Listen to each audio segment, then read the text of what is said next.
বাংলা নববর্ষের প্রথম দিন পহেলা বৈশাখে রোদ গরম দাপট দেখিয়েছে। 15 এপ্রিল আবহাওয়া অধিদপ্তরের দেয়া সকাল 7টা থেকে পরবর্তী 6 ঘণ্টার পূর্বাভাসে জানানো হয়েছে আবহাওয়া শুষ্ক থাকতে পারে। একই সঙ্গে গরমের অনুভূতিও আগের দিনের মতো বেশি থাকতে পারে বলে জানা গেছে। বাতাস দক্ষিণ বা দক্ষিণ পশ্চিম দিক থেকে ঘণ্টায় 10 থেকে 15 কিলোমিটার বেগে প্রবাহিত হতে পারে। আবহাওয়া অধিদপ্তরের 14 এপ্রিল সন্ধ্যায় জারি করা পূর্বাভাসে বিষয়টি উল্লেখ করা হয়েছে। পূর্বাভাসে বলা হয়, রাজশাহী, পাবনা, সিরাজগঞ্জ, যশোর, চুয়াডাঙ্গা ও কুষ্টিয়া জেলার উপর দিয়ে মৃদু তাপপ্রবাহ বয়ে যাচ্ছে, তা অব্যাহত থাকতে পারে।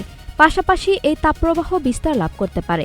সেই সঙ্গে আজ সারা দেশের দিনের তাপমাত্রা বাড়তে পারে 1 থেকে 2 ডিগ্রি সেলসিয়াস।